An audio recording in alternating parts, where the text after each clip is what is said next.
Muy queridos hermanos sacerdotes, diáconos, queridos hermanos y hermanas, también todos aquellos que nos acompañan por la transmisión de Radio San Cayetano, Corrientes Católica. Hoy empezamos el tiempo llamado de Cuaresma. Por eso también colmamos este templo catedral un miércoles, que no es muy común que lo hagamos, porque el tiempo de Cuaresma empieza con el miércoles de ceniza y el gesto que distingue este día es precisamente la imposición de la ceniza. Pero me parece que es importante decir ante todo que la Cuaresma mira hacia la Pascua. Por consiguiente, todo lo que hagamos o todo lo que estamos llamados a hacer durante este tiempo tiene que tener esa orientación. Por otra parte, toda la vida del cristiano se sostiene por la resurrección del Señor, vive por la fe en ella y espera finalmente resucitar con Cristo. Sin la Pascua de Jesús, la vida pierde su verdadero sentido. Por eso decimos que el tiempo de Cuaresma es un tiempo especial que nos brinda la Iglesia para que nos preparemos mejor a celebrar la Pascua de Resurrección. En este tiempo, la Iglesia nos invita a todos, fieles, sacerdotes, diáconos, consagrados, consagradas, obispos, a practicar más intensamente el ayuno, la oración y la limosna. La Iglesia toma esta invitación del Evangelio, del que escuchamos hoy. Se trata de prácticas muy antiguas que nos ayudan a liberar el corazón de los obstáculos que nos alejaron de Dios. Que nos alejaron de Dios y de los hermanos. Escuchemos entonces con la mejor disposición de ánimo a San Pablo, quien también hoy nos exhorta en nombre de Cristo diciendo: déjense reconciliar por Dios.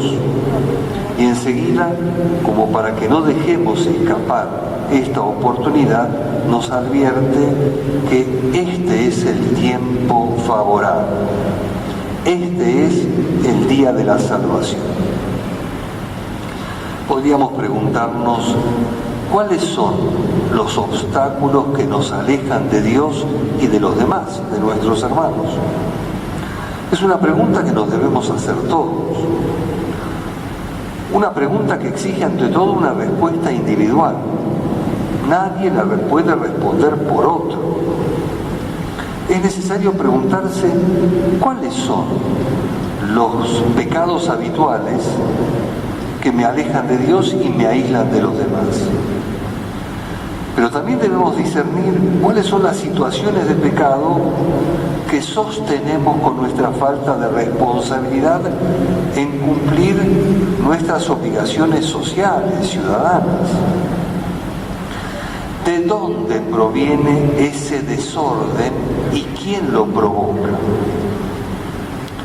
Ese desorden que nos hace caer en los obstáculos que nos alejan, como acabamos de decir. Encontramos la respuesta a esa pregunta en la enseñanza de Jesús cuando le decía a la gente: escúchenme todos y entiéndanlo bien. Es del interior del corazón de los hombres de donde provienen las malas intenciones. 2 puntos: las fornicaciones, los robos, los homicidios, los adulterios, la avaricia, la maldad, los engaños, las deshonestidades, la envidia, la difamación, el orgullo, el desatino.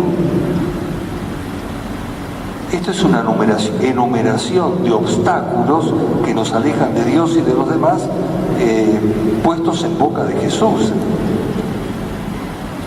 Y comienza y continúa diciendo, todas estas cosas malas proceden del interior y son las que manchan al hombre.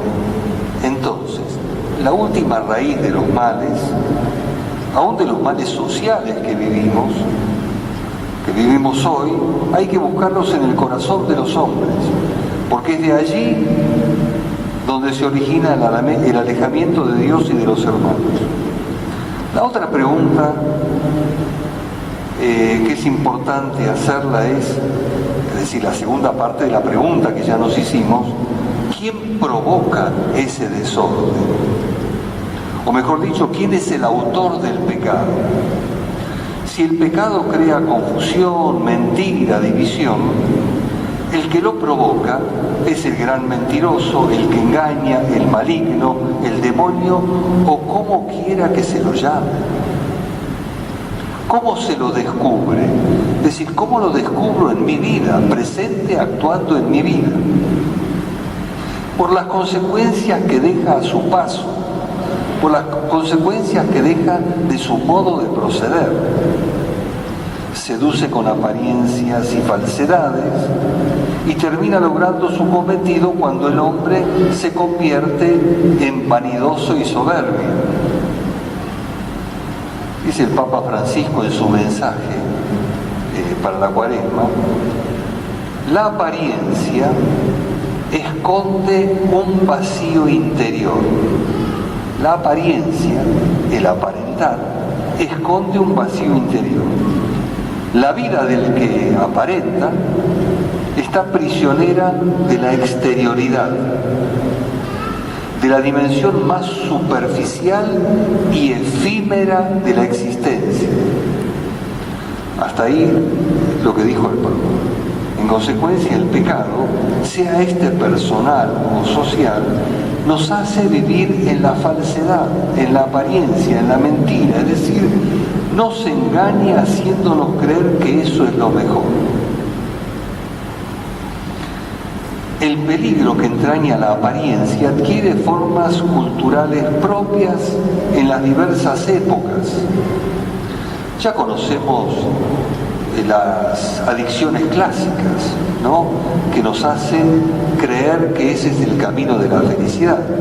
Pero hay adicciones nuevas que son de nuestra época. Hoy se extiende, por ejemplo, hablando de la apariencia, hoy se extiende la ansiedad de exhibirse en las redes sociales, no solo de los adolescentes y de los jóvenes, también de los adultos. Bueno, los que somos ya adultos mayores, que no sabemos manejar las redes, de eso estamos libres, pero no de otras cosas, no de otras adicciones. Hablando de las redes sociales y de esa ansiedad por exhibirse, no subiendo fotos de la vida privada y esperar la mayor cantidad de aprobaciones con el me gusta, ¿no? Esta apariencia de comunicación, conduce a mucha gente, especialmente a los más jóvenes, a la nomofobia, que es la nueva palabrita que nombra precisamente esta adicción, que esclaviza, ¿no?, sumada a otras más conocidas, ¿no? Esta somete a las personas a un trastorno asociado al miedo de quedarse sin teléfono móvil, o sin batería, o sin conexión, en fin.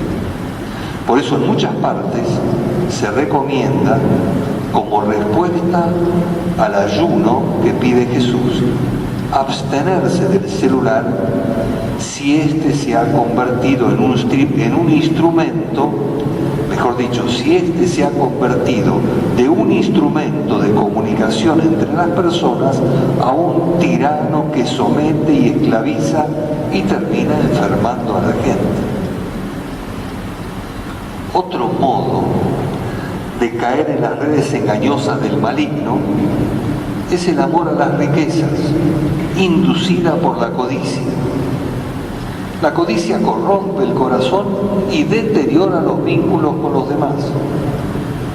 En el mensaje del Papa, explica que para el hombre corrompido por el amor de las riquezas no existe otra cosa que el propio yo.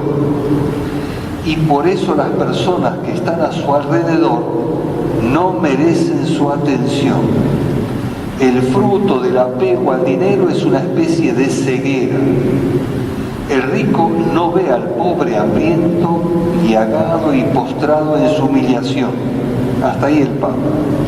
El apego a las riquezas, con la ilusión de creer que de ese modo se asegura la vida, es otra falsedad que hace vivir en la apariencia y en la mentira, haciendo que el ser humano se vuelva insensible e indiferente a los sufrimientos del prójimo.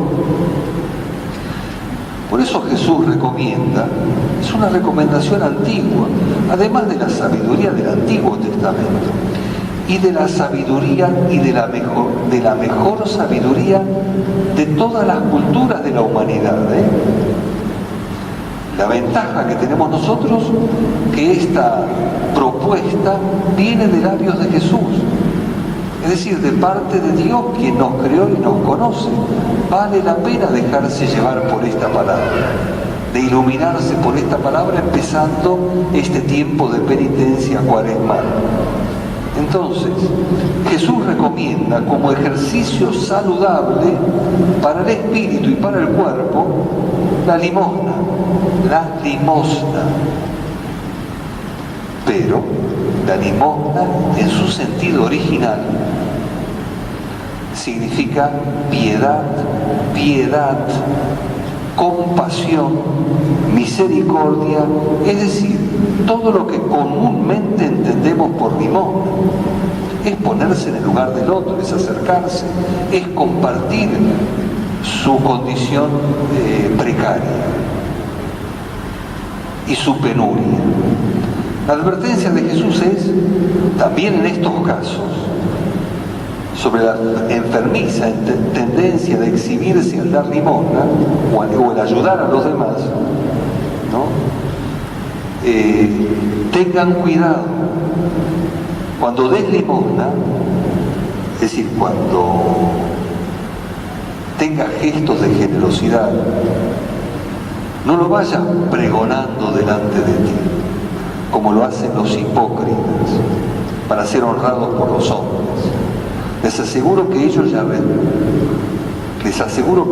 tienen su recompensa. Cuando tú des limosna, sigo recordando el Evangelio de hoy, la advertencia y la recomendación de Jesús, cuando des limosna, que tu mano izquierda ignore lo que hace tu derecha, para que tu limosna quede en secreto y tu Padre, Dios, que ve en lo secreto, te recompensará. Entonces, mis queridos hermanos y hermanas, la Cuaresma es un tiempo de volver a Dios, de darle a Él el primer lugar en nuestro corazón, en la propia familia, en la comunidad eclesial que frecuento y en el corazón de la sociedad en la que me toca vivir, en la que nos toca vivir. Volver a Él, como nos llama el profeta Joel en la primera lectura, y dejarse reconciliar con Dios, como recordábamos de la exhortación de San Pablo en la segunda lectura. Eso quiere decir orar más, dedicarle más tiempo al encuentro personal con Cristo vivo en su palabra, en los sacramentos y en el prójimo, atentos otra vez a la advertencia de Jesús. Cuando ustedes oren, no hagan como los hipócritas. A ellos les gusta orar para ser vistos por los hombres. Les aseguro que ellos ya recibieron su recompensa. Tú, en cambio, cuando ores, retírate a tu habitación, cierra la puerta y ora a tu Padre que está en lo secreto.